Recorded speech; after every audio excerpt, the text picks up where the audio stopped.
आणि त्याचबरोबर जर हे सगळं समोरचं सैन्य जर मृत्युमुखी पडणारच असेल तर आपण आनंद उपभोगायचा कसा, हा एक मोठा प्रश्न त्यांच्या समोर येतो.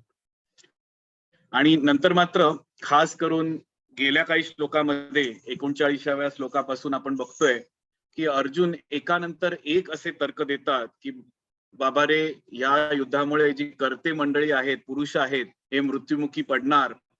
म्हणजे त्याप्रमाणेच ते नसल्यामुळे कुटुंब व्यवस्थेमध्ये, समाजामध्ये सगळ्या वंश परंपरागत आलेल्या ज्या रूढी परंपरा आहेत, जे संस्कार होणार आहेत, ते नाश झाल्यामुळे कुलधर्माचा नाश होऊन, वंश परंपरा नाश होऊन शेवटी स्त्रियांचं अधपतन आणि त्याद्वारे येणारी संपूर्ण पिढी जी आहे ती वाम मार्गाला तर लागणार नाही ना. आणि त्याद्वारे ही जी पाप कर्म आपल्याला भोगावी लागतील आणि नरक यातना भोगावे लागतील, या सगळ्यांचा सारासार विचार करून अर्जुन इकडे संपूर्णपणे गलित गात्र होताना आपल्याला दिसतोय. आणि शेवटी दुसऱ्या अध्यायाच्या सुरुवातीला आपण बघू किंवा जेव्हा असे प्रश्न, असे द्वंद्व येतात एखाद्याच्या जीवनामध्ये, तेव्हा फक्त आणि फक्त जीवनामध्ये काय करू आणि काय नको हा एक प्रश्नच उभा राहतो. म्हणजे इनडिसायसिव्हनेस, सारासार विवेक बुद्धी ज्याला म्हणतात, ती संपूर्णपणे नष्ट झालेली असते आणि योग्य निर्णय घेण्याची जी प्रवृत्ती आहे ती संपूर्णपणे नष्ट होते. तर असंच काहीसं अर्जुनाच्या जीवनात झालेलं आहे या युद्धाच्या प्रसंगी. आणि त्या माध्यमातून आपणही बरंच काही आपल्या जीवनातली जी द्वंद्व आहेत त्यांच्याबद्दल सुद्धा असेच अशी विचारसरणी, असे विचार करून भगवंतांचं त्याच्यावर काय म्हणणं आहे हे आपण पुढच्या अध्यायात सुरुवात करणार आहोत. तर तत्पूर्वी मागच्या अध्यायात खास करून आपण 39व्या श्लोकापासून सुरुवात केली होती. कुलक्षये प्रणश्यंती कुलधर्म सनातन. आणि नक्कीच आपल्याला आठवत असेल की हा एक महत्वाचा जो फरक आहे, म्हणजे अधर्म, धर्म आणि परोधर्म. बऱ्याच वेळेला आपण फक्त दुहेरी व्याख्या करतो धर्माची. म्हणजे पाप असेल तर अधर्म, पुण्य असेल तर धर्म. दान कर्म केले तर धर्म आणि स्वार्थीपणा केला तर अधर्म. कुत्सितपणे कोणाची द्वेष केला तर अधर्म आणि कोणाबद्दल परोपकाराची भावना ठेवली तर धर्म. अशी एक कदाचित सहज सुलभ व्याख्या प्रत्येकाने आपल्या जीवनामध्ये उदाहरणामधनं म्हणून बघा किंवा आपल्या ज्येष्ठामधनं ऑब्झर्व करून म्हणा किंवा आपण शाळामध्ये काही जे शिकलोय त्यातून अशी एक काय म्हणतात कल्पना आपल्या मनामध्ये रुजू झालेली असते. पण आश्चर्याची गोष्ट भगवंत इकडे गीतेमधून सांगू इच्छितात आणि ज्याची आपण विस्तृतपणे चर्चा केली की अधर्म आणि धर्म जितकं ब्लॅक अँड व्हाईट आपण म्हणू शकतो, तेवढंच धर्म आणि परोधर्म हा तितकासा सोपा विषय नाही. आणि धर्मापलीकडे जाऊन म्हणजे धर्म जोपासताना सुद्धा परोधर्माचा विसर पाडू नकोस, हाच एक महत्वाचा संदेश भगवंत आपल्याला अर्जुनाद्वारे देऊ इच्छितात. मग धर्म आणि परोधर्म ह्याच्यातला फरक तो काय, ह्याची आपण थोडक्यात चर्चा केली. आपण थोडक्यात उजळणी करूया.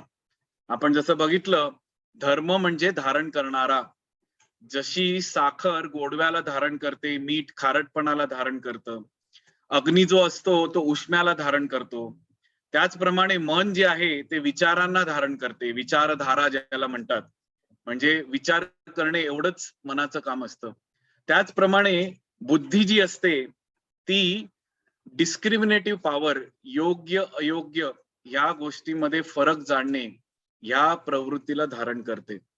तर त्याचप्रमाणे आपल्या प्रत्येकाला हा प्रश्न नक्कीच पडला पाहिजे, जर भगवंत, जसं आपण ऐकणार आहोत दुसऱ्या अध्यायात, की आपली मूळ जी आपली ओळख आहे ते म्हणजे आत्मा. जर आपण सगळेच जीव आत्मे आहोत, भगवंतांचे चिरंतन भाग आहोत आत्म्याच्या द्वारे, तर मग आत्म्याचा धर्म काय? तर भगवंत सांगतात, बाबा रे, हा आत्म्याचा धर्म समजावून घेणे आणि त्या दिशेने वाटचाल करणे म्हणजेच परोधर्म. बरोबर ना? तर धर्मंतु साक्षात भगवत प्रणीतम. म्हणजे आपण बऱ्याच गोष्टींची चर्चा केली की जसा एखादा खाटीक एका गायीच्या मागे लागलेला असतो, तर त्या परिस्थितीत खोटं बोलून, वेळ प्रसंगी खोटं बोलून, म्हणजे सत्य बोलणे हे धर्माचं एक निश्चितच प्रिन्सिपल आहे. पण ते वेळ प्रसंगी बाजूला सारून गायीला वाचवणे हा मोठा धर्म आहे का? गाय मेली तरी चालेल, पण मी सत्याची बाजू सोडणार नाही. तर हा जो दुविधा आपल्या मनामध्ये, अशा प्रकारच्या दुविधा निर्माण होतात. अशाच दुविधा आपण बघतो इतिहासामध्ये मोठमोठ्या लोकांच्या मनात सुद्धा आल्या. कर्णाचं उदाहरण बघितलं, त्यांनी मित्र धर्म, मित्राप्रती खाल्ल्या मिठाला जागणे ह्याला सर्वोच्च मानलं. कधी द्रोणाचार्यांना आपण बघतो की या कुरुवंशाने माझ्या कुटुंबाचं पालन पोषण केलेलं आहे, मग मी त्यांच्या मिठाला जागणे हाच माझा सगळ्यात मोठा धर्म. एवढंच काय, भीष्मदेव सुद्धा सिंहासनाप्रती आपली निष्ठा ह्यालाच संपूर्ण सगळ्यात मोठा धर्म समजून द्रौपदी सारख्या सती पतिव्रतेचं जेव्हा चिरहरण होण्याचा प्रयत्न झाला होता, तेव्हा मुख आणि डोळे आणि कान सगळं मिटून गप्प बसले होते एखाद्या मांजरीसारखे. आणि त्याच एवढंच काय घ्या, स्वतः धर्मराज ज्यांना म्हटलं जातं, युधिष्ठिर महाराज, जे पर्सॉनिफाईड धर्म आहेत, ते सुद्धा एका मोक्याच्या क्षणी हा सारासार विचार गमवून बसले. जेव्हा भगवंत स्वतः सांगतायत की जा द्रोणाचार्यांना सांग अश्वत्थाम्याचा मृत्यू पावलेला आहे, जेणेकरून ते हतबल होतील, तेव्हा युधिष्ठिर महाराज 2 क्षणी का होईना विचार करतात आणि पुटपुटतात, अश्वत्थामा मेला गुरु महाराज, पण हत्ती होता का माणूस होता हे कंसामध्ये सांगतात. आणि म्हणून त्यांचा रथ खाली येतो. तर मोठमोठे प्रभूती सुद्धा हे धर्म आणि परोधर्म, म्हणजे ज्या भगवंतांनी या धर्माचे नियम तयार केलेत, त्याच भगवंतांचा शब्द, त्यांची वाणी आणि त्यांची इच्छा आणि त्यांच्या प्रसन्नतेसाठी केलेली सेवा हा त्या धार्मिक नियमांच्याही पलीकडे जाऊन मोठा परोधर्म आहे. ह्याचा विसर आपल्याला पडू शकतो. आणि म्हणूनच आपण बऱ्याच उदाहरणं पण घेतली. जटायूचं आणि मारीचचं उदाहरण घेतलं, त्याचप्रमाणे कुंभकर्ण आणि विभीषण यांची उदाहरणं घेतली. तर अशा प्रकारे आपण समजू शकतो की फक्त आणि फक्त वेळ प्रसंगी भगवंतांच्या दिलेल्या नियमानुसार त्यांनी दिलेल्या शब्दाला जागणं म्हणजे धर्मम तु साक्षात भगवत प्रणीतम, हा आत्म्याचा जो चिरंतन धर्म आहे, भगवंतांची चिरंतन सेवा करून त्याच्यात आनंद अनुभवणे, हा जो सगळ्यात मोठा धर्म आहे, त्याचा विसर आपल्याला पडता कामा नये. तर थोडक्यात सांगायचं म्हणजे शरीर आणि शरीराशी निगडित जेवढे काही आपल्या गोष्टी आहेत, मग ते आपली नातवंड, आपले नातलग आहेत, आपले मित्र आहेत, समाज आहे, देश आहे, त्यांच्या प्रती कर्तव्य करत असताना धर्माच्या नियमानुसार आत्म्याचा जो धर्म आहे, चिरंतन मूळ धर्म, जीवेर स्वरूप होय कृष्णेर नित्यदास, त्याचीही योग्य सांगड घालून एखादी रेल्वे गाडी जशी दोन्ही रुळावर चालते, समांतर चालते, दोन्ही रुळ कधी सेपरेट होत नाहीत, त्याचप्रमाणे बॅलन्स लाईफ जीवनामध्ये या दोघांची धर्म आणि परोधर्म या दोघांची योग्य सांगड घालून जर आपण अग्रेसर राहिलो, तर नक्कीच भगवंतांनी सांगितलेल्या गीतेच्या संदेशाप्रमाणे आपण आपले जीवन अनुसरू शकतो. तर याची चर्चा प्रभुपादांनी अतिशय विस्तृतपणे केलेली आहे, म्हणूनच आपण या गोष्टीवर खूप भर दिला. आणि नक्कीच मागच्या सेशन मध्ये आपण ह्याची भरपूर चर्चा केली, काही प्रश्नोत्तर सुद्धा केली. तर आता आपण पुढे जाऊया. तर अर्जुन इकडे तर्क मांडतायत की भगवंता, हे जे ज्येष्ठ लोक आहेत, कुटुंबातले, कुटुंब प्रमुख ज्यांना म्हणता येतात, करते धरते, हे जर मृत्युमुखी पडले, तर ज्या पवित्र संस्कार करण्यात येत असतात आपल्या आयुष्यामध्ये, तर ह्या सगळ्या संस्कारांचा नाश होऊन वंश परंपरागत संस्कार नष्ट झाल्यामुळे मात्र अधर्माचाच प्रचार होईल. तर एका दृष्टीने बरोबर सुद्धा आहे. आपल्या शास्त्रामध्ये अनेक संस्कार दिलेले आहेत. आपल्याला कदाचित ऐकून माहिती सुद्धा असतील. 40 पेक्षा जास्त संस्कार जन्म होण्यापूर्वीपासून, म्हणजे एखादा आत्मा जो आहे मातेच्या गर्भात प्रवेश करतो त्या क्षणापासून त्याचे अंतिम संस्कार ज्याला म्हणतात, म्हणजे त्या मातेने दिलेल्या शरीरातनं सोडून जातो, म्हणजे स्टार्ट टू एंड.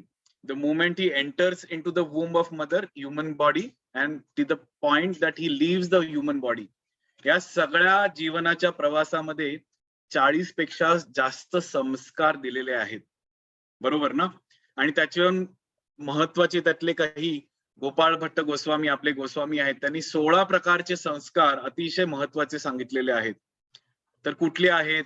गर्भधान संस्कार आहे, म्हणजे भ्रूण जे आहे, जे मातेच्या गर्भामध्ये येण्यासाठी माता आणि पिता एकत्र येऊन भगवंतांना प्रार्थना करतात, हे भगवंता आमच्या पोटी अशा आत्म्याला जन्म घाल जेणेकरून तो एक चांगला उत्तम प्रतीचा भक्त बनेल, आणि अशा भक्ताची जोपासना करून आम्ही आपलेही जीवन अतिशय संपूर्णपणे यशस्वी करू. तर अशी संधी देण्यासाठी कृपया माझ्या पत्नीच्या पोटामध्ये, गर्भामध्ये तू एखादा भक्ताला पाठव. तर अशी प्रार्थना करण्याचा जो संस्कार आहे, ज्याला गर्भधान संस्कार म्हटलं जातं. त्याच्यानंतर पुंसवन संस्कार आहे, 3ऱ्या महिन्यात केला जातो, माता जेव्हा गर्भाला धारण करते. सीमंतोनयन म्हणजे मातेच्या पोटातल्या गर्भाचं रक्षण करण्यासाठी सीमंतोनयन 7व्या महिन्यात केलं जातं. मग जात कर्म म्हणजे जन्माच्या वेळेला नाडी कापली जाते, एम्ब्लिकल कॉर्ड काटलं जातं, जेणेकरून चांगली बुद्धी त्या गर्भामध्ये उत्पन्न होईल. त्याच्यानंतर जन्म झाल्यावर अर्थातच आपण करतो, ज्याला बारसं म्हटलं जातं, नामकरण म्हटलं जातं. मग निष्करणम म्हणजे सर्वात प्रथम जेव्हा शिशु घराच्या बाहेर एक पाऊल टाकतो, चालायला लागतो, तोही एक संस्कार असतो.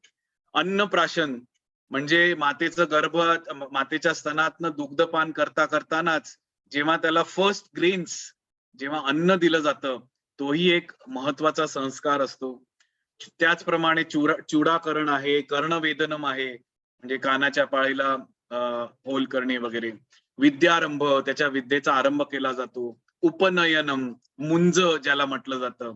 नंतर अतिशय महत्वाचा संस्कार म्हणजे हे 16 जरी कदाचित आपण सगळे आजकाल कलियुगामध्ये वेळ नाही म्हणा, वेळेचा अभाव म्हणा, किंवा माहितीचा अभाव म्हणा, किंवा चांगल्या शुद्ध ब्राह्मणांचा अभाव म्हणा, आपण हे संस्कार करू शकत नाही, तरीही कमीत कमी 3 संस्कार, म्हणजे गर्भधान आपण म्हटलं, त्याचप्रमाणे विवाह संस्कार, जेव्हा एक पती आणि पत्नी, एक पुरुष आणि स्त्री एकत्र येतात आणि एकमेकांप्रती अतिशय निष्ठेने जीवन जगण्याची शपथ घेतात, अग्नी समक्ष आणि सगळ्या देवतांना समक्ष ठेवून विष्णू भगवंतांच्या चरणी आपलं जीवन समर्पित करण्याची शपथ घेतात.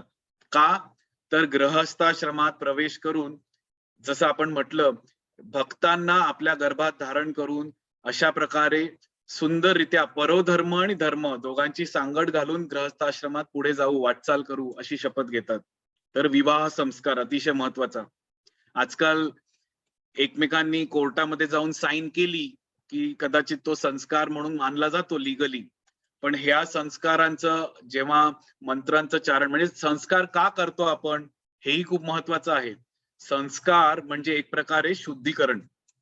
म्हणजे कुठलेही संस्कार जर घेतले, समारंभ आला, समारंभात पाहुणे गावणे सगळे आले, मग सगळेजण एकत्र येऊन करतात काय, तर भगवंतांचं नामस्मरण करतात, विविध मंत्रांनी भगवंतांची प्रशंसा करतात, भगवंतांच्या विष्णूंच्या चरणकमली पुष्प वाहून अग्निसंस्काराद्वारे, अग्नीद्वारे, विविध द्रव्यांद्वारे त्यांची सेवा केली जाते आणि त्यांना भोग चढवला जातो, आणि त्या प्रसादाचं वितरण करून सुंदर कीर्तन आणि भजन करून अशा प्रकारे सुंदर वातावरण, दिव्य वातावरणात भगवंतांच्या जवळ आपण अजून जातो. म्हणून यांना संस्कार असं म्हटलं जातं. म्हणजेच आपल्या चित्तशुद्धीची आपण एक प्रकारे एक आयोजन आपण त्या दिवसामध्ये करतो, आणि म्हणून संस्कार महत्वाचे. आणि त्याचप्रमाणे अंत्येष्टी ज्याला म्हणतात, अंतिम संस्कार सुद्धा तेवढाच महत्वाचा. तर अशा प्रकारे अनेक संस्कार आपल्या शास्त्रामध्ये दिलेले आहेत. पण हे संस्कार शिकवणार कोण? कारण आजकालच्या सीबीएसई म्हणा, आयसीएसई म्हणा, काय केम्ब्रिज म्हणा, SSC म्हणा, KG पासून ते अतिशय पोस्ट ग्रॅज्युएशन पर्यंत कुठेही या संस्कारांचा नामोल्लेख झालेला नाही. मग जर अशी परिस्थिती असेल तर ते आपल्याला शिकवणार कोण? कोण आपल्याला डेमॉन्स्ट्रेट करणार? तर कुटुंबातले कुटुंब प्रमुख जे ज्येष्ठ व्यक्ती आहेत, जे वयाने वयोवृद्ध आणि त्यांनी 4 पावसाळे अधिक बघितलेले असतात आणि आपल्या वाडवडिलांकडून ज्या परंपरेमध्ये हे संस्कार आले तेच पुढच्या पिढीला शिकवून त्यांना मदत करून ही परंपरा पुढे चालवण्याचं कार्य ते करतात. तर अशीच पिढी आता नष्ट झाली तर हे संस्कार करणार कोण? आणि या संस्काराअभावी होणारे दुष्परिणाम ह्याचीच चर्चा इकडे अर्जुन करतोय. आजकालच्या जगामध्ये आपण बघतो की न्यूक्लिअर फॅमिलीचा जमाना आहे. म्हणजेच काय, हम दो हमारा एक. म्हणजे आई बाबा ते सुद्धा नोकरीला जाणारे आणि त्यांचा मुलगा म्हणजे मुलगा किंवा मुलगी अपत्य ज्याला म्हणता येईल ते क्रेशमध्ये किंवा कुठल्या तरी कोचिंग क्लासेसमध्ये जाणारे. म्हणजे एकमेकांची भेट फक्त रात्री झोपताना किंवा सकाळी बाय बाय करताना, नंतर कदाचित भेटही होत नाही दिवसभरात. अशी अनफॉर्च्युनेटली अशी संस्कृती आज बळावत आहे. आणि खास करून कुटुंबातले जे ज्येष्ठ आहेत, वयोवृद्ध आहेत, त्यांचं आपल्या कुटुंबामध्ये काय काम किंवा what contribution do they have, मग ते काय म्हणतात निरुपयोगी तर नाही ना, असा एक विचार खूप बळावत आहे आजकाल समाजामध्ये. आणि जेणेकरून वयोवृद्धांना त्यांना बाजूला सारणे, मुख्य प्रवाहातनं त्यांना बाजूला करणे, वेळ प्रसंगी त्यांना वृद्धाश्रमामध्ये काही पैसे 4 पैसे फेकून आपण ते कोणीतरी त्यांचं केअर घेईल अशा प्रकारे विचार करणारे बरेच लोक आज पुढे येतात आणि त्यांना आपण आधुनिक समाजाचे प्रगतिशील व्यक्ती म्हणून आपण त्यांना मानही देतो. पण हे दुर्दैवी आहे, कारण ह्याच लोकांकडनं आपल्याला पिढ्यानपिढ्यांतर ज्या पुराणातल्या शास्त्रामधल्या सुंदर गोष्टी, जे मुलांचे संस्कार आहेत आणि त्या संस्कार करायच्या पद्धती आपण त्या मिळवू शकतो. पण हा खजिना जो आहे त्याच्यापासून आज आपण संपूर्णपणे आपण तो घेऊ शकत नाही. तर एक छोटी गोष्ट आपण लहानपणी ऐकली असेल.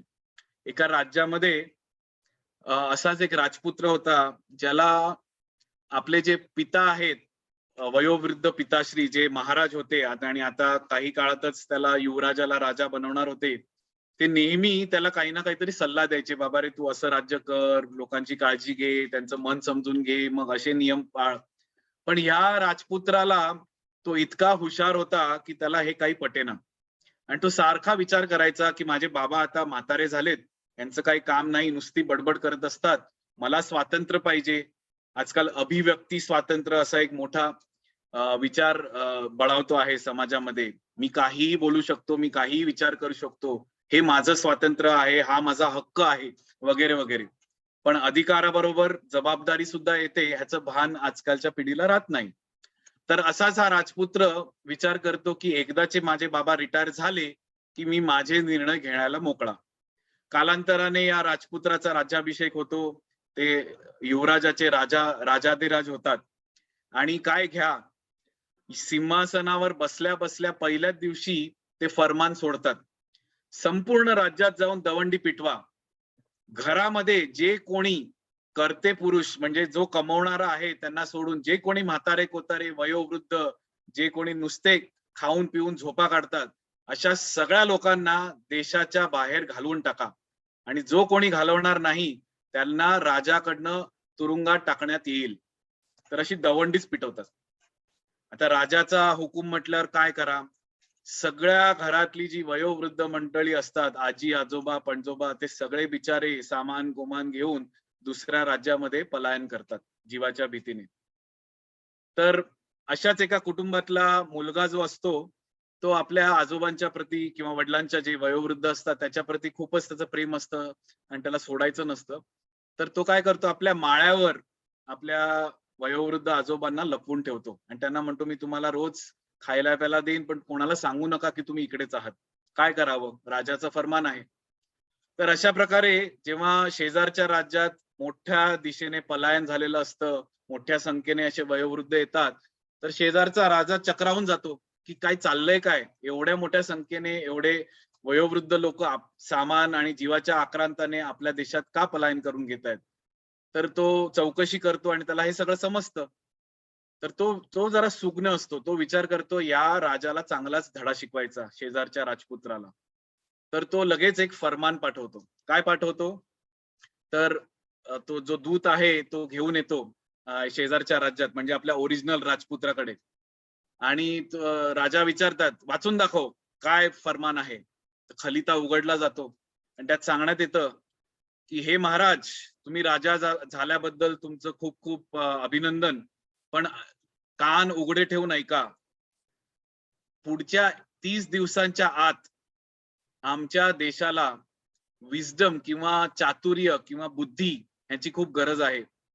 तर ती बुद्धी जी आहे, ती चांगल्या प्रकारे पार्सल करून आमच्या देशात पाठवावी. जर 30 दिवसांच्या आत तुम्ही हे करू शकला नाहीत, तर मात्र आम्ही तुमच्या राज्यावर आक्रमण करून संपूर्ण नायनाट होण्यासाठी तयार व्हा, सज्ज व्हा." आलं लक्षात? काय फरमान आहे? जे वंश परंपरागत आलेलं विस्डम आहे, ज्याला आपण व्यवहार ज्ञान म्हणतो किंवा चातुर्य म्हणतो, बुद्धी म्हणतो, ते पार्सल करून शेजारच्या राज्यात पाठवणं. तर कोणी हात वर करू शकतो का ज्यांनी गोष्ट ऐकलेली नसेल कदाचित? तुमच्याकडे काही कल्पना आहेत का कशी करावी बरं? हात वर करा बरं. कोणी सांगू शकेल?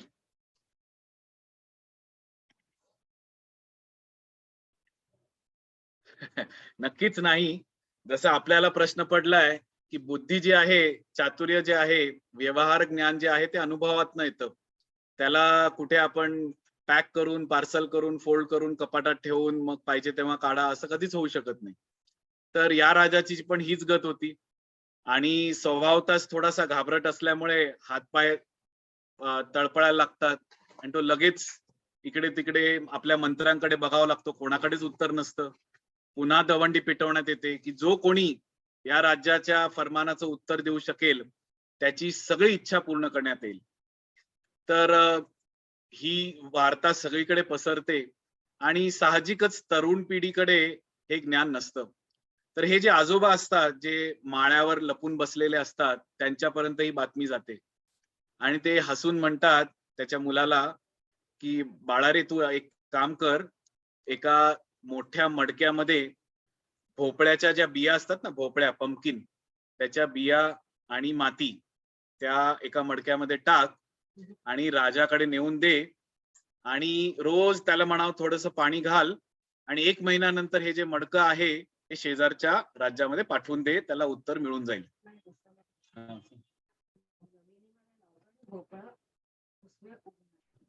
हां. तर म्हणजे त्याच्यात बरे फेरफार असू शकतात. काही जमिनीमध्ये रोप लावून त्याच्यावर भोपळ्याच्या बिया टाकून त्याच्यावर मडकं ठेवू शकतो वगैरे, वगैरे. तर तुम्हाला अर्थ लक्षात आलाच असेल. 1 महिन्यानंतर काय होणार आहे? त्या मडक्यामध्ये भोपळा जो आहे, कद्दू ज्याला म्हणतात पंपकिन हा उगवणार आहे. आणि मडकं फोडल्याशिवाय तो भोपळा बाहेर येणार आहे का? नाही. तर राजाकडनं फरमान परत उत्तर पाठवण्यात येतं, की "महाराज, तुमच्या आज्ञेप्रमाणे आम्ही आमच्या राज्यात जितकं काही व्यवहार ज्ञान आहे, बुद्धी आहे, ती सगळी या मडक्यामध्ये साठवलेली आहे. कृपया मडकं न फोडता विथआऊट डॅमेजिंग द पार्सल तुम्ही ती बुद्धी काढून घ्या आणि मडकं आमच्याकडे सुखरूप परत पाठवा." तर ज्या क्षणी राजा हे उत्तर वाचतो शेजारच्या राज्यामधला, त्या क्षणी त्याला कळून येतं, की हे कोणी सोम्या-गोम्याचं काम नाही. नक्कीच या राज्यामध्ये कोणीतरी हुशार, अनुभवी व्यक्ती आहे आणि तो विचार सोडून देतो. आणि इकडे राजा खुश होतो, त्या मुलाला बोलवतो, म्हणतो, "काय मागायचं ते माग. आज तू मला संपूर्ण प्रसन्न केलंयस. तू आपल्या सगळ्या राज्याला वाचवलेलं आहेस." तत्क्षणी तो म्हणतो, "महाराज, तुम्ही जे मूर्खपणाद्वारे, अल्लडपणाद्वारे तुम्ही जे फरमान काढलं होतं सगळ्या ज्येष्ठांना देशोधडीला पाठवा, ते पुन्हा परत घ्या. कारण आज अशाच एका वयोवृद्ध माणसाच्या चातुर्यामुळे आपल्या देशाची रक्षा झालेली आहे आणि त्यांनीच ही युक्ती आपल्याला दिलेली आहे." तर अर्थातच कथेचा भाग जर सोडला किंवा विनोदाचा भाग सोडला, तर आपण समजू शकतो, की आपल्या समाजामध्ये, आपल्या कुटुंबामध्ये ज्या वयोवृद्ध पिढी आहेत, त्यांचं खूप महत्वाचं स्थान आहे. आणि तेच जर नष्ट झालं, तर मात्र त्याचे भयंकर परिणाम आपल्याला भोगावे लागतील, भोगावे तर लागणार नाहीत ना, असाच प्रश्न अर्जुन इकडे करतोय. तर 40व्या श्लोकामध्ये आपण पुढे जाऊ. अधर्माभिवभात कृष्ण प्रदुष्यन्ति कुलस्त्रिय स्त्रीषु दृष्टासु वार्ष्णेय जायते वर्णसंकरः. श्रील प्रभुपाद अनुवादामध्ये म्हणतात, हे भगवंता कृष्णा, कुळामध्ये जेव्हा अधर्माचं प्राबल्य अशा प्रकारे होतं, तेव्हा कुळातल्या स्त्रिया ज्या आहेत त्या दूषित होतात. आणि याप्रमाणे स्त्री जातीचं जर पतन झालं तर हे वृष्णीवंशच्या अवांछित संतती उत्पन्न होते. तर खरोखर आहे, समाजामध्ये स्त्रीचं स्थान हे अतिशय महत्वपूर्ण, बरोबर ना? जर आपण इतिहासामध्ये अनेक अनेक प्रसंग बघतो, फार लांब का जा, आपल्या महाराष्ट्राचं जे दैवत आहे अखिल महाराष्ट्राचं शिवाजी महाराज, जर जिजाऊ सारख्या माता नसत्या तर शिवबाचे शिवाजी महाराज झाले असते का? कदाचित नाही. त्यांनी जे संस्कार दिले, रामायण महाभारतातल्या गोष्टी सांगून सांगून महाराजांचा, शिवाजी महाराजांचं जे कॅरेक्टर बिल्डिंग केलं, म्हणूनच शिवाजी महाराज आज शिवाजी महाराज एक दैवताप्रमाणे पूजले जातात. त्यांनी अशी महान कर्म इतिहासामध्ये केलेली आहेत. त्याचप्रमाणे आपण श्रील प्रभुपादांच्या जीवनात सुद्धा बघतो, श्रील प्रभुपादांनी इतक्या अवाक गोष्टी केल्या आध्यात्मिक प्रगतीसाठी, संपूर्ण जगतामध्ये भक्तीचा प्रचार केला, पण त्या यशाचं रहस्य ते सांगतात, माझी माता जी आहे रजनी देवी, त्यांनी दिलेले सुंदर सोज्वळ संस्कार, बरोबर ना? अशाच प्रकारे महाभारतात सुद्धा आपण बघतो की एका ठिकाणी कुंती आणि गांधारी या दोघांची अवस्था लगभग म्हणजे जवळपास सारखीच होती. एक विधवा होती आणि दुसरी विधवेप्रमाणेच, म्हणजे पती अंध असेल तर तो मृतासमानच होता. पण तरीही गांधारीने फक्त पती धर्म पाळण्यातच आपलं जीवन घालवलं, म्हणजे डोळ्यावर पट्टी बांधून ती संपूर्णपणे एकनिष्ठ तर राहिली, पण जे दुसरं कर्तव्य होतं, आपल्या मुलांना चांगल्या मार्गावर नेण्यासाठी वाटेल ते करावे, हा जो विचार आहे, संस्कार देणे, ह्याचा विसर मात्र कदाचित तिला पडला. आणि दुसऱ्याच बाजूला जर आपण कुंती महाराणींचं आपण चारित्र्य बघितलं, श्रीमद भागवतामध्ये संपूर्ण अध्याय कुंती महाराणी दिलेल्या संदेशावर आधारित आहे. हीच कुंती देवी जी आहे, विधवा असून सुद्धा तिने आपल्या पुत्रांना, पांडवांना चांगले संस्कार आणि भगवंतांपाशी संपूर्णपणे कसं सेवाव्रत होणं ह्याचं सुंदर ट्रेनिंग देण्यातच आपलं जीवन खर्ची घातलं. आणि म्हणूनच पांडव जे काही करू शकले ते आज कुंती महाराणींच्या सारख्या मातेच्या संस्कारामुळेच करू शकले. तर अशा प्रकारे आपण बघतो की जसं चाणक्य पंडित म्हणतात की पत्नी सोडून जीवनात आलेली कुठलीही स्त्री ही माते समान, तिला म्हणजे रिस्पेक्ट द्यावा. तर हे जे तत्व आहे, या तत्वाचा आजकालच्या समाजामध्ये कुठे ना कुठेतरी विसर पडलेला आहे. म्हणजे स्त्री ही फक्त उपभोगाची वस्तू अशा प्रकारे आज नुसतं बघितलंच जात नाही, पण त्या बघण्यासाठी ट्रेनिंग पण अगदी लहानपणापासून देण्यात येतं. म्हणजे ऍडव्हर्टायझिंग म्हणा, मीडिया म्हणा, फिल्म्स म्हणा, नाटकं म्हणा, कुठे ना कुठे हा संदेश दिला जातो की स्त्री ही फक्त उपभोग करण्यासारखी वस्तू आहे. पण शास्त्रामध्ये ह्याच्या संपूर्णपणे विपरीत, म्हणजे स्त्रीला इतका अत्युच्च दर्जा दिलेला आहे का? कारण स्त्रीमधनच येणारा जो वंश आहे, येणारा संपूर्ण समाज आहे, तो घडवला जातो. तर हे असं स्त्रीचं अतिशय महत्वाचं स्थान आपल्या समाजामध्ये आहे. आणि अशा स्त्रीला, म्हणजे जसं म्हटलं जातं की स्त्रीचं हृदय जे असतं, त्याची जी निष्ठा असते अतिशय सहज सुलभ असते. म्हणजे बऱ्याच वेळेला स्त्री पुरुष ह्यांचं कंपॅरिझन करण्यात येतं, कोण सगळ्यात योग्य, कोण महान. पण शास्त्रांनी असं कधीच केलं नव्हतं, त्याच्यातला फरक केला नव्हता. अर्थातच शारीरिक दृष्ट्या म्हणा किंवा मनोवैज्ञानिक दृष्ट्या म्हणा, दोघांमध्ये फरक तो आहेच, पण दोघही आपापल्या जागी योग्य आहेत. एक पुरुष जो आहे तो एक अनालिटिकल थिंकिंग करणारा, शरीराने सुदृढ किंवा शक्तिमान असेल, पण त्याच वेळेला एक स्त्री सुद्धा मनोवैज्ञानिकरित्या वेगळी जरी असेल तरीही तिच्याकडे डिटर्मिनेशन आणि संपूर्ण कुटुंबाला एकत्र घेऊन जाण्याची जी क्षमता असते ती तिच्याकडे पुरुषांपेक्षा अतिशय जास्त पटीने असते. आणि म्हणूनच एक सक्षम माता ही चमत्कार करू शकते आपल्या कुटुंबामध्ये. तर अशा प्रकारे स्त्रिया आणि त्यांचं स्थान न समजून जेव्हा जेव्हा स्त्रीचा अपमान करण्यात आलं, तेव्हा तेव्हा संपूर्ण समाजावर, देशावर, जगावर संकटाची कुऱ्हाड पडलेली आपण बघतो. रामायणामध्ये आपण बघितलं की एका ठिकाणी जेव्हा रावण, जो कामांध कामुक रावण आहे, जेव्हा त्याने सीता मातेसारख्या पतिव्रतेचा अपमान करण्याचं नियोजन केलं, तेव्हा त्याच्या संपूर्ण वंशाचा नाश त्याने ओढवून घेतला श्रीरामांकरवी.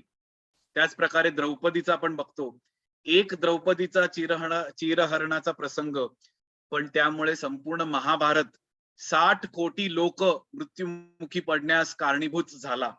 तर अशा प्रकारे आपण बघतो की जेव्हा जेव्हा स्त्रीचा अपमान करण्यात येतो, तेव्हा तेव्हा संपूर्ण समाजाचा नाशच होतो. आणि म्हणूनच इकडे अर्जुन या गोष्टींचं आठवण करून देत आहेत की बाबा रे, जेव्हा कर्ते पुरुष नसतील, तेव्हा एका स्त्रीचं जसं शास्त्र सांगतात, जेव्हा स्त्री जेव्हा लहान असते तेव्हा तिच्या पित्याद्वारे तिचं संरक्षण करण्यात येतं. जेव्हा ती थोडस मोठी होते, तारुण्यात येते, तेव्हा पाणी ग्रहण म्हणजे तिचे जे पिता आहेत, एका योग्य व्यक्तीच्या वराच्या हाती देऊन, पाणी ग्रहण म्हणजे हाती देणे, तर पाणी ग्रहण विवाह संस्कार करून पतीद्वारे तिचं संरक्षण करण्याचं आयोजन करतात. म्हणजे लहान असताना पित्याद्वारे संरक्षित असावी लागते, तारुण्यात असताना पतीद्वारे संरक्षित असते, आणि जेव्हा वयोवृद्ध होते तेव्हा जेव्हा पती संन्यास घेऊन जातात तेव्हा मुलाद्वारे म्हणजे संतानाद्वारे तिचं संरक्षण करण्यात येतं. म्हणजेच काय, स्त्री ही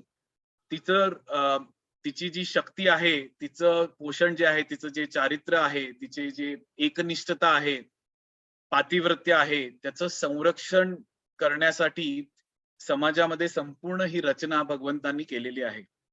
पण जेव्हा जेव्हा, आणि आपण बघतो आपल्या कुळामध्ये सुद्धा, माझ्या लहानपणी मला आठवतं आमच्या गावामध्ये रथोत्सव व्हायचा, किंवा कुठलंही धार्मिक कार्य असू दे, कुठल्याही सणासुदी असू दे, सर्वात प्रथम म्हणजे जेव्हा पालखी उत्सव असतो, सगळ्यात आधी कुमारिका पूजन करण्यात येतं. म्हणजे छोट्या छोट्या मुली ज्यांचं अजून लग्न झालेलं नाही, त्यांना सोज्वळपणे छान सुंदर कपडे घेऊन, कलश घेऊन त्या सगळ्यात पुढे असतात. आणि त्याच्यानंतर गाई वास्त्र, त्याच्यानंतर ब्राह्मण, आणि त्याच्यानंतर भगवंतांची पालखी. तर अशा प्रकारे क्रम सुद्धा आपण बघतो वैदिक शास्त्रामध्ये स्त्रीला सगळ्यात जास्त प्राधान्य, स्त्रीचं संरक्षण आणि तिचा रिस्पेक्ट ह्याला सगळ्यात प्राधान्य दिलेलं आहे. एवढंच काय, आपण बघतो आपल्या आपल्या शास्त्रामध्ये जी विद्येची जननी आहे, देवी आहे, ती सरस्वती. जी धनाची जी अधिष्ठाता देवता आहे ती लक्ष्मी देवी, आणि भगवंतांची सगळ्यात सर्वोच्च सेविका ज्याला म्हणतात ती राधा राणी. या सुद्धा फेमिनाईन फॉर्म ऑफ लॉर्डशिप. आणि इतिहासामध्ये सुद्धा एकापेक्षा एक असे अत्युच्च कॅरेक्टर असलेले, व्यक्तिमत्व असलेल्या स्त्रियांचे प्रसंग आपण चरित्र वाचतो. कुंती महाराणी आहे, द्रौपदी आहेत, अदितीची गोष्ट आपण ऐकतो, देवहूती, कर्दम मुनी आणि देवहूती, आणि यशोदा मैया, अशा बऱ्याच पात्रांचा आपल्याला शास्त्रामध्ये आपल्याला प्रसंग, आपण चरित्र आपण वाचू शकतो.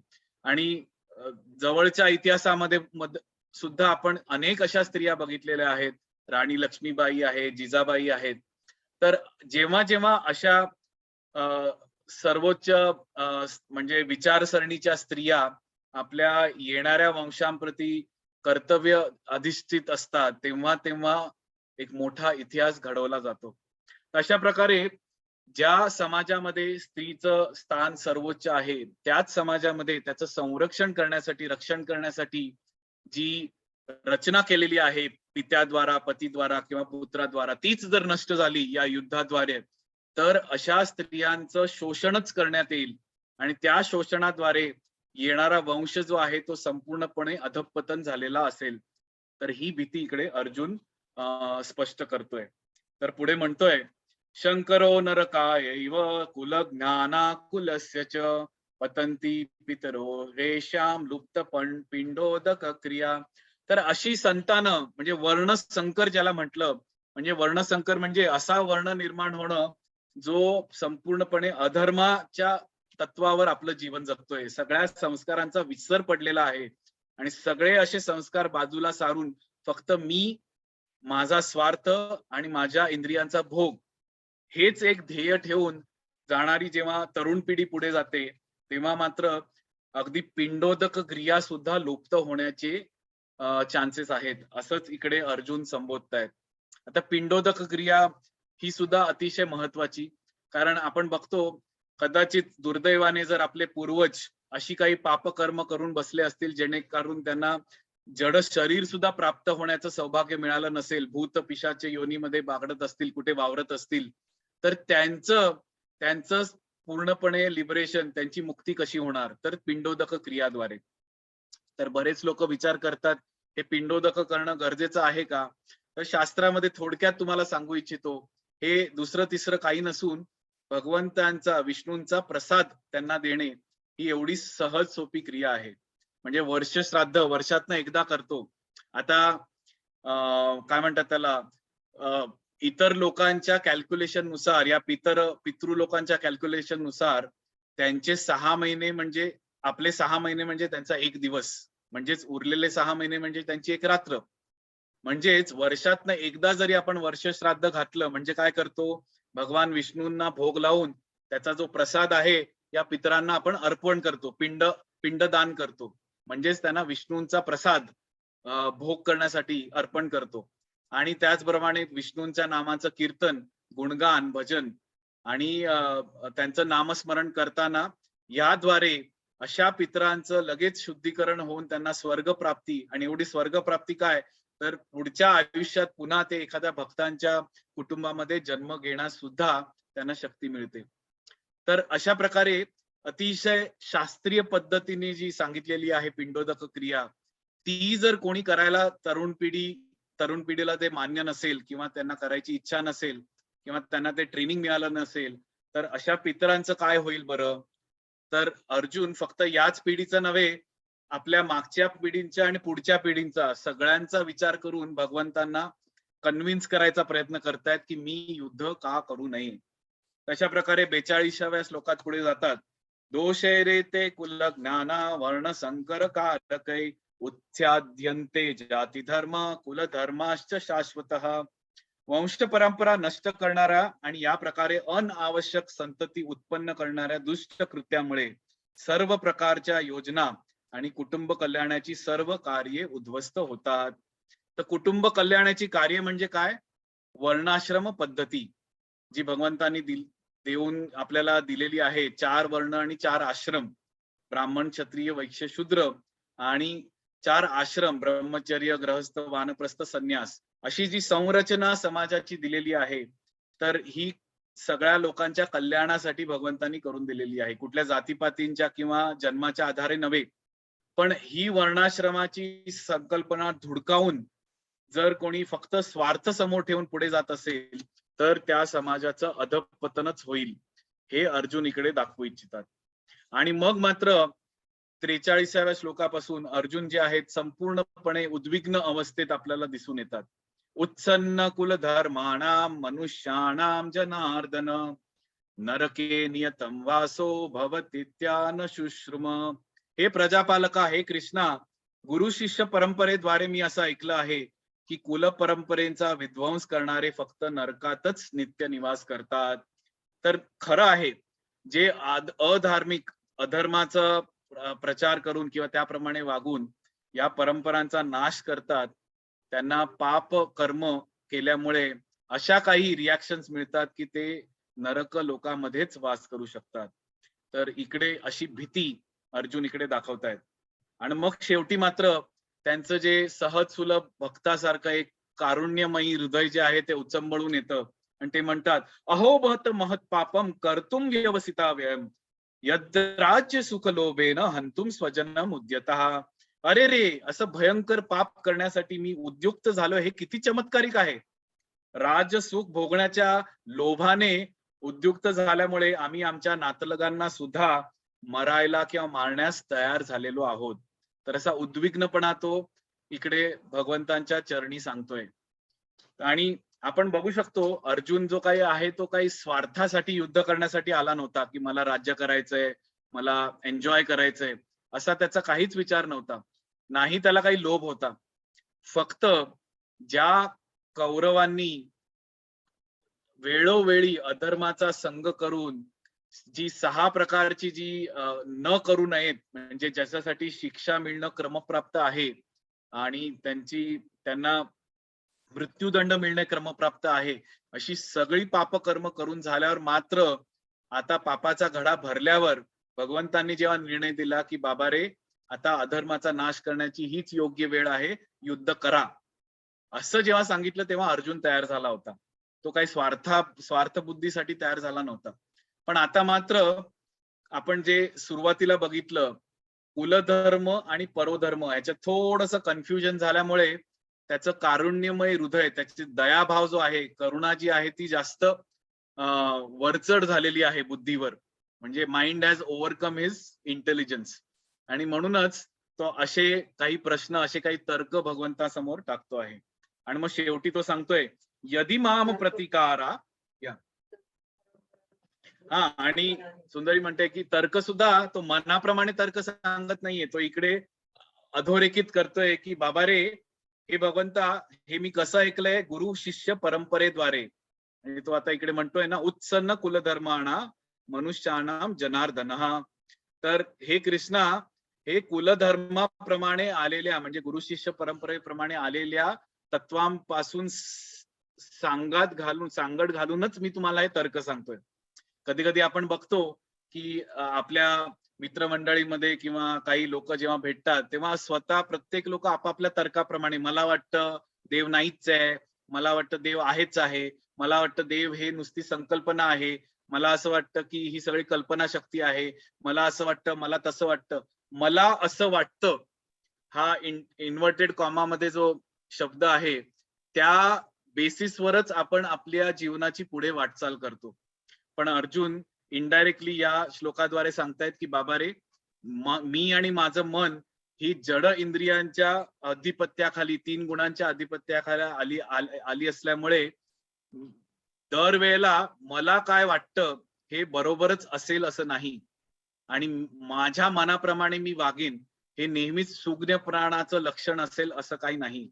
आणि म्हणूनच तत्वाप्रमाणे जर आपल्याला जगायचं असेल तर खरं तत्व काय, तर गुरु शिष्य परंपरेद्वारे आलेलं जे शास्त्रांचं ज्ञान आहे, भगवंतांचे जे शब्द आहेत त्यांना समजून घेणे, भगवंतांना काय म्हणायचे, त्यांना काय वाटतं, हा प्रश्न जास्त महत्वाचा आहे. आणि कदाचित हेच इकडे अधोरेखित करतायत.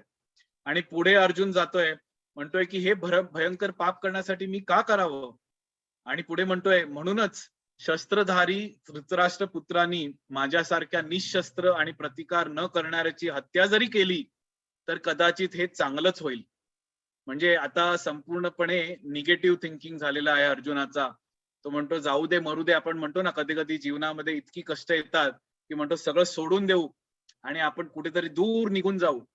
तर हे पण एक भोग आणि त्याग, हे पण एक भौतिक प्रवृत्तीच लक्षण आहे.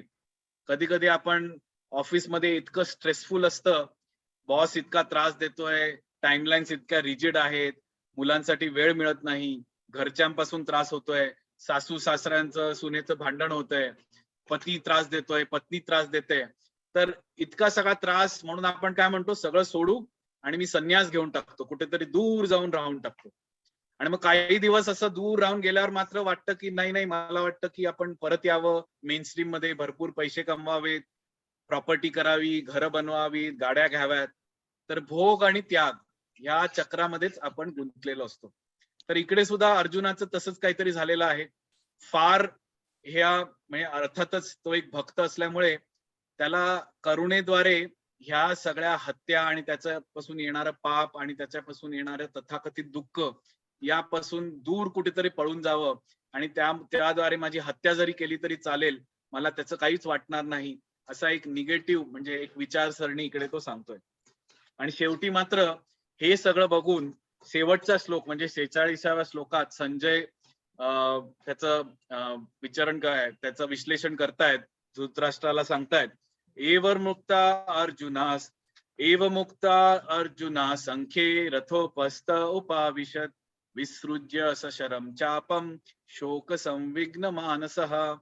संजय म्हणतोय की रणभूमीवर याप्रमाणे बोलून झाल्यावर मात्र अर्जुनाने आपलं सगळं जे त्याचे जे गांडीव धनुष्य आहे, तेजस्वी धनुष्य, ते बाजूला टाकले आहे आणि अत्यंत उद्विग्न होऊन, शोकाकुल होऊन तो मटकन, जसं आपण म्हणतो ना मटकन खाली बसला, तसा रथामध्ये उतरून खाली बसून गेला. तर इथे मात्र श्रील प्रभुपाद पुन्हा एकदा आपल्याला तात्पर्यामध्ये आठवण करून देत आहेत की बाबा रे, डोंट मिसअंडरस्टँड अर्जुन. जरी अर्जुनाने तथाकथितरित्या आपल्या सगळ्यांना शिकवण्यासाठी अशी कृती केली असेल, तरीही त्याची कृती जी आहे ती स्वार्थापोटी किंवा भीतीपोटी नसून त्याच्यातलं जे एक सहज सुलभ जे हृदय आहे, जसं एका भक्ताचं असतं, दयाशील सहृदय व्यक्ती, तर तसं एक त्याचा जो पैलू आहे तो वर आल्यामुळे तो आता इकडे आत्मज्ञान प्राप्त करण्यासाठी आपल्या स्वतःला तयार करत आहे. तर अशा पद्धतीने आपण अर्जुनाच्या दृष्टिकोनातनं आपण बघू शकतो आणि त्याच दृष्टिकोनातनं आपण हेही बघू शकतो की ह्या अध्यायाच्या निमित्ताने आपल्या बऱ्याच संकल्पना आणि खास करून अधर्म, कुलधर्म आणि परोधर्म ही जी संकल्पना आहे, ही जर आपण व्यवस्थितरित्या समजू शकलो, ऍटलिस्ट तात्विकरित्या, आपण ह्याचे संपूर्ण विश्लेषण आणि त्याचं उदाहरणासहित स्पष्टीकरण भगवंतांकडनंच ऐकणार आहोत पुढच्या 17 अध्यायामध्ये. पण तरीही एक तत्व म्हणून आपण जर हे समजू शकलो, थिओरिटिकली जर समजू शकलो, तर अर्जुनाप्रमाणेच आपण गीतेचं ज्ञान घेण्यासाठी आपल्याला चांगल्या प्रकारे तयार करू शकतो. तर हेच या पहिल्या अध्यायाचं एक निरूपण आपण असं म्हणून समजू शकतो. तर इथे मात्र आपण छोटासा विराम देऊया. थोडक्यात आजच्या सत्रामध्ये आपण बघितलं की ज्येष्ठांचं स्थान आपल्या कुटुंबामध्ये खूप महत्वाचं आहे आणि फक्त टीव्ही बघणे, पत्ते कुटणे किंवा गप्पा गोष्टी करणे किंवा एखादं ज्येष्ठ नागरिक संघामध्ये जाऊन आपले काय म्हणतात त्याला, आपल्या काही हे कल्पना जोपासणे किंवा आवडीनिवडी जोपासणे, एवढंच काम न करता आपल्या येणाऱ्या पिढीला कशा प्रकारे संस्कार द्यावेत आणि त्यांना आपल्या उदाहरणासहित आपण त्यांना कशा प्रकारे मदत करावी, हे ज्येष्ठांचं जे स्थान आहे ते खूप महत्वाचं आहे. आणि त्याचप्रमाणे स्त्रीचं स्थान, म्हणजे कुटुंबात फक्त स्त्री ही जी आहे एखादं अर्थार्जन करणारी व्यक्ती किंवा भोग देणारी व्यक्ती असं न बघता एखाद्या माते समान, म्हणजे पत्नीला बाजूला जर ठेवलं तर प्रत्येक समाजातली स्त्री ही माते समान सन्मान देण्यासारखी योग्य व्यक्ती, असा जर आपण स्त्रीचा सन्मान जर करण्यास प्रारंभ केला तर नक्कीच समाजामध्ये प्रगती होण्यास कोणीच थांबवू शकत नाही. तर हे एक महत्वाचं आपण ह्याच्यात आज आपण उदाहरणासहित बघितलं. आणि पुढे मात्र येणारी जी पिढी आहे, वर्णसंकर कसं आपण थांबवू शकतो, जर आपण हे 4 वर्ण आणि 4 आश्रम, म्हणजे दैवी वर्णाश्रम जी पद्धती भगवंतांनी सांगितलेली आहे, ज्याची चर्चा आपण 4थ्या अध्यायामध्ये किंवा 7व्या मध्ये पुढे खूप पृथक्करण करणार आहोत, तर त्याप्रमाणे जर आपण समाजाची संरचना केली तर नक्कीच समाज हा एकत्रितरित्या प्रगती करू शकतो. तर ह्याची थोडीशी झलक आज आपण उरलेल्या श्लोकामध्ये बघितली. आणि तरीही वरकरणी या सगळे हे जे सगळे तर्क आहेत, प्रश्न आहेत, हे तर्कसंगत वाटतात, पण तरीही धर्म आणि परोधर्म याच्या बेसिसवर ते कसे फोल ठरतील हेच आपल्याला भगवंत येत्या दुसऱ्या अध्यायापासून सांगणार आहेत. तर आमची प्रार्थना आणि आशा हीच आहे की आपण सगळे ह्याचा अभ्यास करण्यासाठी उत्सुक असालच. तर पुढच्या सत्रापासून आपण दुसऱ्या अध्यायाला सुरुवात करूया. तत्पूर्वी इथे आपण एक विराम घेऊया. तर कोणाचे काही प्रश्न असतील तर वी कॅन कंटिन्यू, अथवा ऑलरेडी 8:30 होत आलेले आहेत, आपण इकडे थांबू शकतो. खूप टॉलरंटली ऐकल्याबद्दल आपले खूप खूप धन्यवाद. हरे कृष्णा. जगद्गुरु श्रील प्रभुपाद की जय.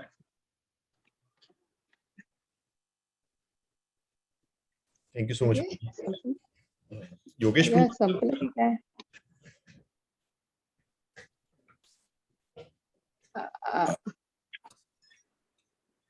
येस येस योगेश प्रभू, तुमचा काही प्रश्न आहे का? श्री कृष्ण प्रभूजी, सध्या काश्मीर फाईल्स हा एक वर्ल्ड ओव्हर हॉट टॉपिक झालेला आहे मी लास्ट वीकला तो मूवी बघितल्यानंतर खूप प्रश्न माझ्या मनात आहेत की एवढे अत्याचार झाले एवढे वर्ष, मग हे अत्याचार झाले ज्या लोकांवरती ज्यांनी केले, हे सगळं प्री डेस्टिन्ड होतं. म्हणजे एवढे अत्याचार होस तोवर भगवंतांनी इंटरव्हीन का नाही केलं? एवढे लोकांना त्रास होत होता, तर हे सगळं प्री ऑर्गनाइज्ड होतं, कसं होतं? मे बी त्यातले काही कृष्ण भक्त पण असतील. येस, तुमचं म्हणणं अगदी बरोबर आहे. आपण maybe we may not go into the details of Kashmir Files, पण एक मात्र लक्षात तुमच्या येईल की जर आपण 5,000 वर्षांपूर्वीचा इतिहास जर बघितला तेव्हापासून, किंवा एवढंच काय त्रेतायुगापासून जरी बघितला, म्हणजे हजारो लाखो वर्षांपूर्वीचा जरी इतिहास बघितला, तर या गोष्टी वेळोनवेळी घडत आलेल्या आहेत. याच्याबद्दल तुम्ही सहमत आहात का?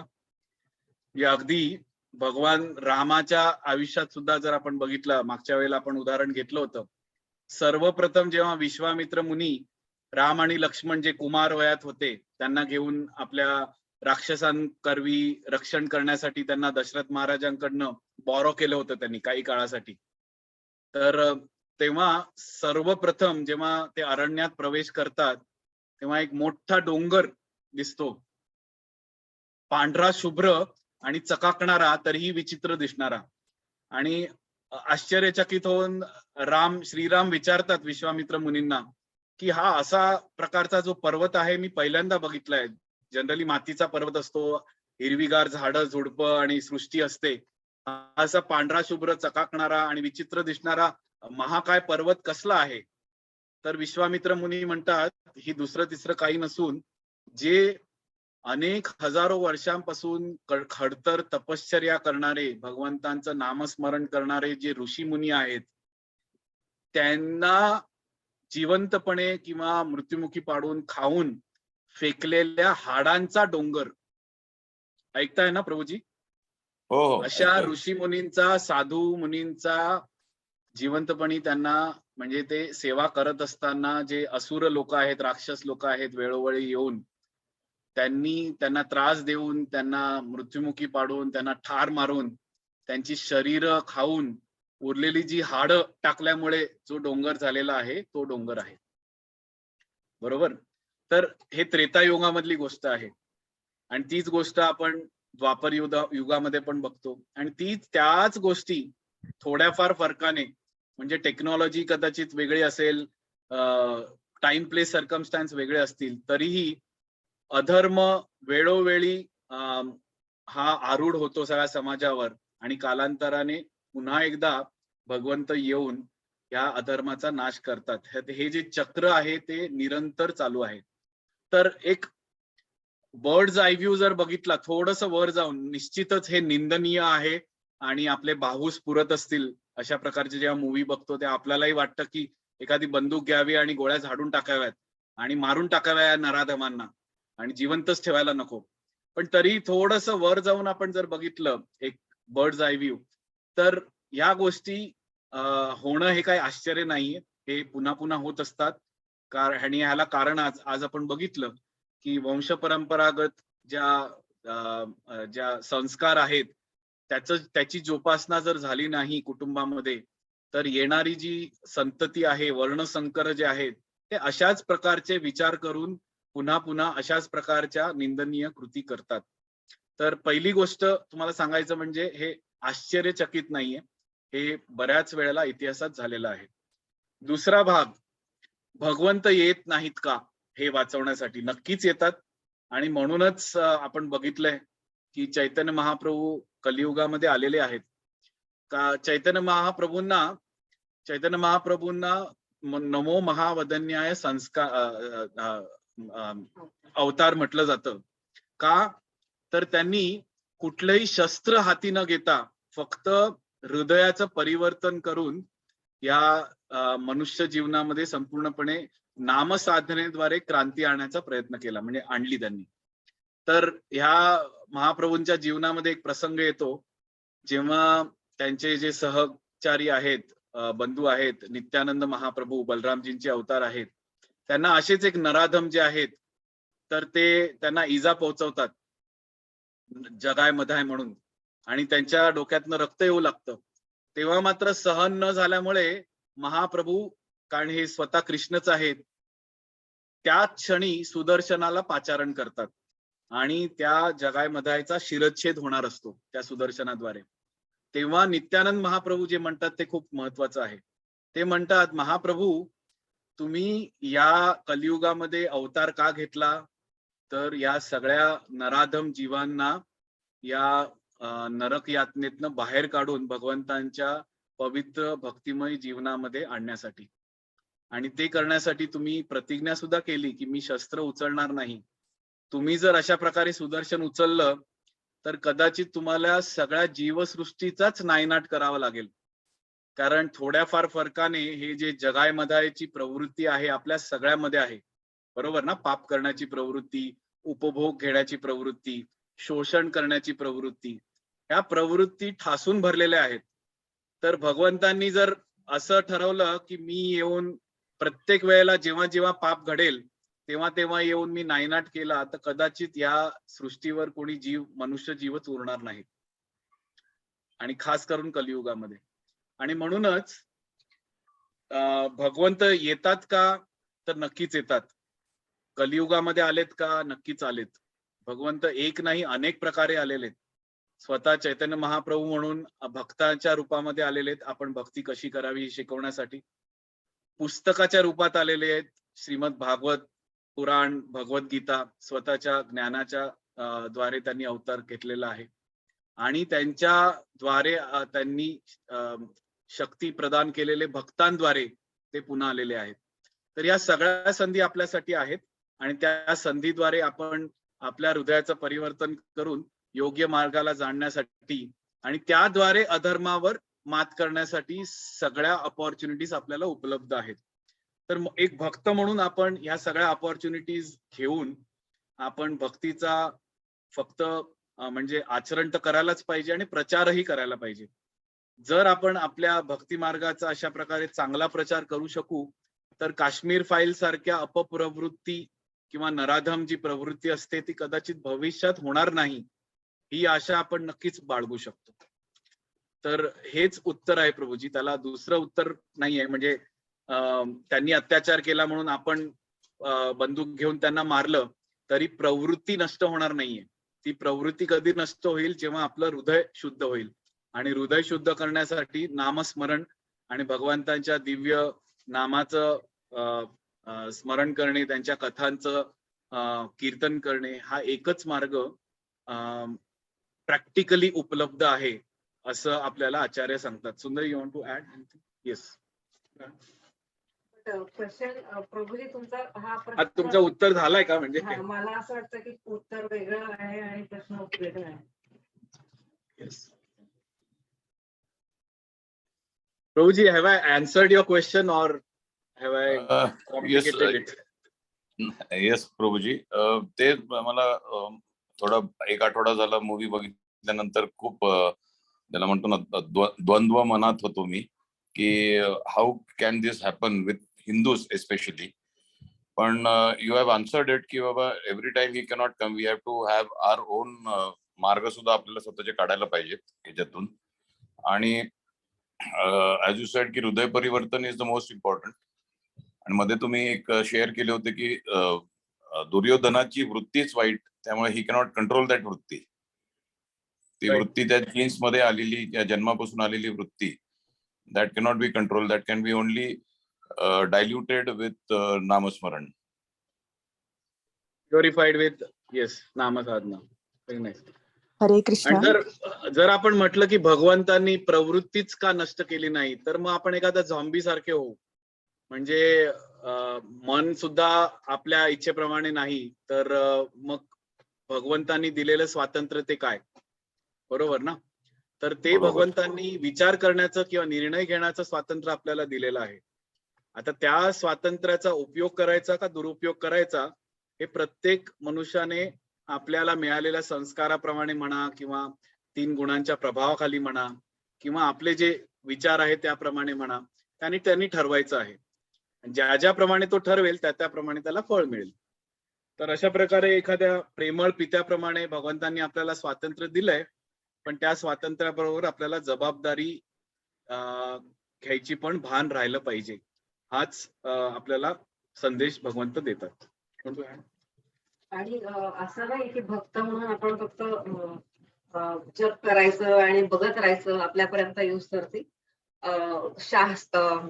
शास्त्र धर्म पण आहे. आता आपण बघतोय युक्रेन आणि रशियाचं पण युद्ध चाललंय. काही भक्त आपले रशियन भक्त पण आहेत, युक्रेनमध्ये पण भक्त आहेत.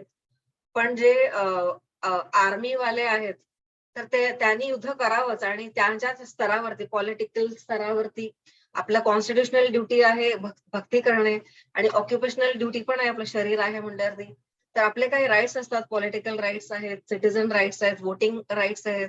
आपण काय डोनेशन देऊ शकतो आपल्या परीने समाजासाठी, त्यांना उभारण्यासाठी आपण जे काय करू शकतो ते सुद्धा करायचं. असं नाही की नुसतं फक्त आपल्याला भक्ती करायची.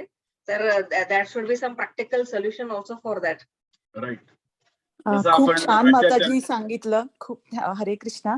माताजी, मला हाच मुद्दा म्हणायचा होता की म्हणजे आपण फक्त जप करत राहिलो आणि फक्त त्याने सगळा प्रॉब्लेम नाही सॉल्व्ह होणार ना. म्हणजे कारण की आता कारण की ह्याच्यातही आपण भगवद्गीतेत बघितलं की कृष्ण अर्जुनाला सांगितलं, नाही तुला धर्मासाठी लढलंच पाहिजे. नाही आपण जर नाही लढलो तर मग आपला हिंदू धर्म काय राहिला म्हणजे.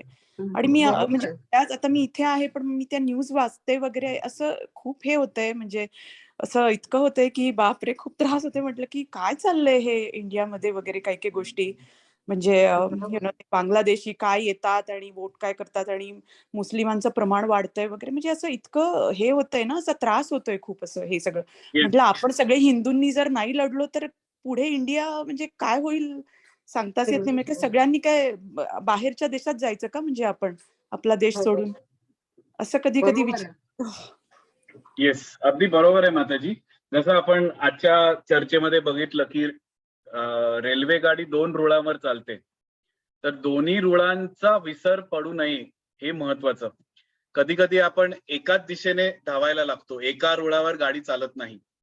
म्हणजे जसं आपण म्हटलं की इतके अत्याचार झालेत म्हणून मी हातात सुरा घेऊन बंदूक दिसेल त्या मुस्लिमाला ठार मारेन, ही प्रवृत्ती ही एका रुळावर चालण्यासारखी आहे. आणि त्याच वेळेला मी काहीच करू शकत नाही, फक्त जपमाळा घेऊन बसू शकतो, भक्ती करू शकतो आणि मांजरीसारखे डोळे मिटू शकतो, ही दुसरी एक्स्ट्रीम आहे. तर आपल्याला दोन्ही एक्स्ट्रीम मध्ये न जाता, जसं हिने सांगितलं की आपल्या वर्ण आणि आश्रमाच्या दिलेल्या काय म्हणतात त्याला परिघामध्ये राहून जितकं काही शक्य आहे ते आपण नक्कीच करावं. म्हणजे सामाजिक स्तरावर ह्याचा आपण निषेध करावा. एक नागरिक म्हणून मत अशालाच द्यावं जो अशा प्रवृत्तींना त्याचं संरक्षण करण्यास इच्छुक आहे, किंवा जिकडे कुठे आपल्याला आर्थिक पद्धतीने म्हणा किंवा फिजिकली काही मदत करून आपल्याला काही त्यांना अशा पीडित लोकांसाठी मदत करता येईल, या सगळ्या गोष्टी आपण आपल्या सर्वतोपरी प्रयत्न करून करायलाच पाहिजेत. पण त्याच वेळेला परोधर्माचा विसर पडता कामा नये, हे महत्वाचं.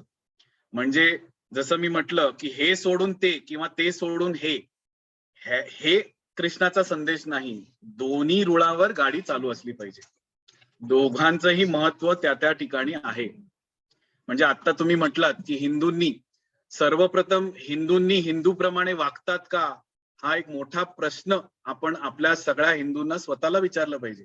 अक्षरशः प्रभू. आजच सकाळी मी माझ्या मित्राशी बोलत होतो आणि तो हिंदू आहे आणि याच विषयावर चर्चा चालली होती.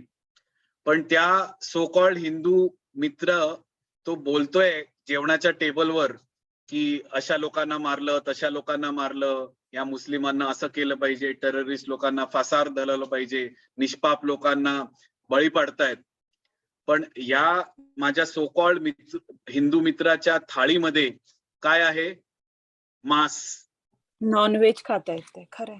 म्हणजे एका ठिकाणी ते निष्पाप प्राण्यांची हत्या करून खातायत आणि दुसऱ्या ठिकाणी ह्यांची हत्या का होतय म्हणून बोलतायत. तर हिंदूंनी खरोखर हिंदू प्रमाणे पण वागलं पाहिजे, ही सुरुवात आहे.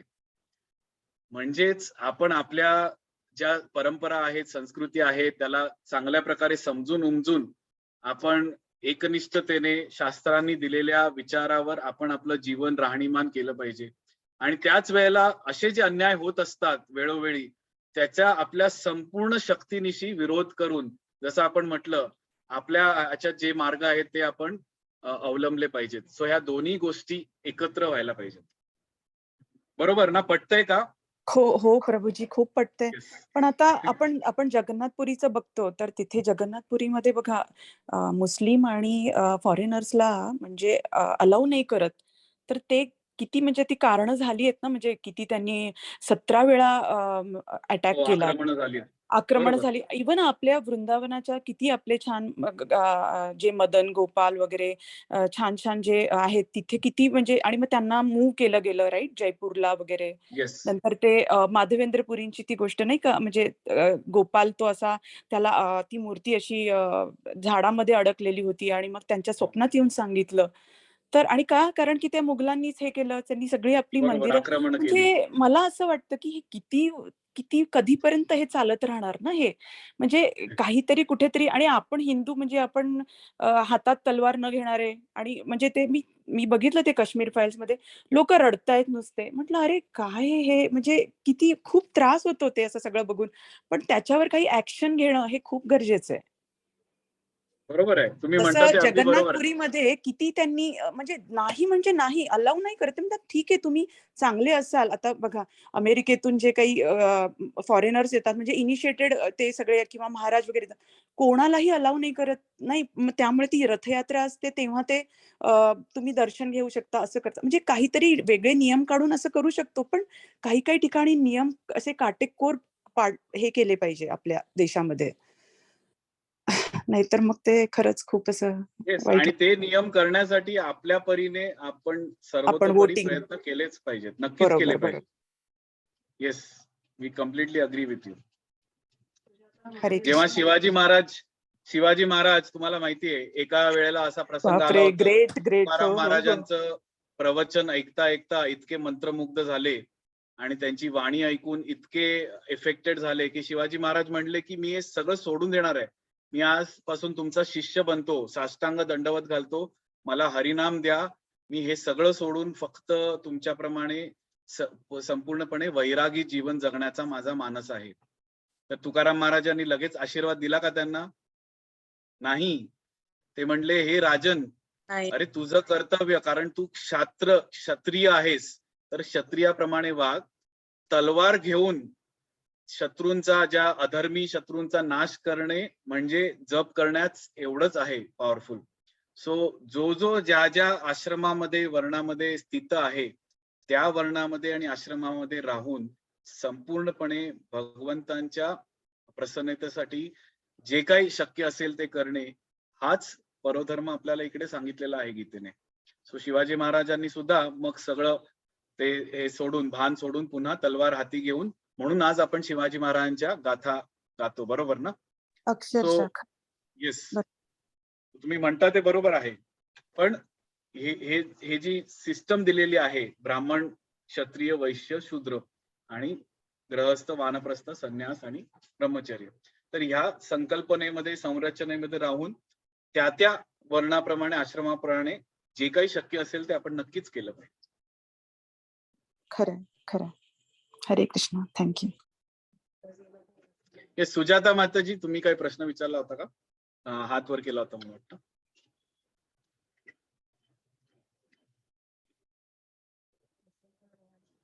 श्रुती माताजी, काही प्रश्न आहेत का?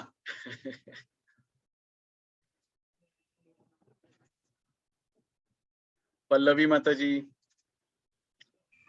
प्रभूजी हरे कृष्ण. प्रभूजी, माझ्या मनात पण ऍक्च्युली तोच काश्मीर फाईल्सचं सध्या खूप सुरू असल्यामुळे तेच हे झालं येतं. पण योगेश प्रभूजींनी तो प्रश्न विचारला ऑलरेडी, त्याच्यामुळे पण खूप छान उत्तर दिलं. आणि हे पण हे होतं की म्हणजे परत तोच हे आलाय की तुम्ही म्हणजे आपण असं म्हणतो ना की प्रत्येक जण सोल आहे आणि प्रत्येकामध्ये कृष्णाचाच अंश आहे, पण स्टील तुमची जी फ्री विल दिली आहे त्याच्यामुळे तुम्ही अशा म्हणजे जसं आपण म्हणतो की हिंदू, मुसलमान किंवा जे वाईट कर्म करतायत, तर त्यांना ते पण हा प्रश्न तर मग त्यांच्या मनात कधीच चांगले हे येणार नाहीत का? किंवा म्हणजे आपण असं म्हणतो की आपण आपल्या परीने आपण हे केलं पाहिजे. जसं आपण आता प्रभुपादांनी एवढं कृष्ण कॉन्शियसनेस सगळीकडे त्याचा प्रचार केला, प्रसार केला. पण स्टिल ज्यांना यायचंय तेच लोक त्याच्यात येतात. ज्यांना नाही यायचं ते नाहीच आहेत. मग हे कधीच त्यांच्या सोलला कधीच हे अपॉर्च्युनिटी मिळणार नाही का, की चांगल्या याच्यात येण्याची किंवा म्हणजे हे कुठे कसं हे थांबण्याचं तर म्हणजे तेच आहे ना, की तुमचं मत परिवर्तन झालं तरच तुम्ही चांगल्या मार्गाला लागाल. पण मग हे कधीच शक्य नाही का? कंटिन्युअस शक्य आहे. आणि जे काय म्हणतात जे हे मटेरियल वर्ल्ड जे आहे ना ते काय रिहॅबिलिटेशन सेंटर त्याच्यासारखंच आहे. कारण कंटिन्युअस अपॉर्च्युनिटी जोपर्यंत सोल ह्या सुधरत नाही तोपर्यंत ऑपॉर्च्युनिटीज कंटिन्युअस चालू युगायुगापर्यंत त्याला ऑपॉर्च्युनिटीज चालूच राहणार आहे until he turns to Krishna. त्याच्यासाठीच हे मटेरियल बनवलं गेलं आहे. So that we recover. पण माताजी असा पण एक प्रश्न मनात येतो की जसं आपण म्हणतो ना की सपोज आता या जन्मात जर कोणी खूप मांसाहार करत असेल तर त्याला पुढच्या जन्मात त्याच पशुकडनं हत्या येईल. तर मग असा पण एक विचार होतो की जे काय या काश्मीरी पंडितांसोबत किंवा व्हॉट एव्हर झालं मग त्यांनी पण त्यांच्या मागच्या जन्मात काहीतरी दुष्कर्म केले होते का म्हणून त्यांना इतकं क्रूरपणे किंवा असं हे त्यांना सगळं भोगावं लागलं. म्हणजे हा पण एक प्रश्न मनात येतो की मग ज्यांच्यासोबत या आत्ता वाईट होतंय मग त्यांनी काहीतरी खरंच इतकं वाईट केलंय का मागच्या जन्मात की त्याच्यामुळे त्यांना अशा सगळ्या प्रसंगांना सामोरं जावं लागतंय. दॅट इज लॉ ऑफ कर्म. ते तर नक्कीच असेल. पण लॉ ऑफ क्षत्रिय धर्म आहे की प्राईम मिनिस्टर आणि मिनिस्टर्स असा विचार करता कामा नये की अरे त्यांनी पाप केलंय त्यांचं होऊ दे काय आपल्याला काय घेणं आहे. From their point of view they have to act as per the administration. आणि as a devotee we understand की yes law of karma has acted upon them. Yes.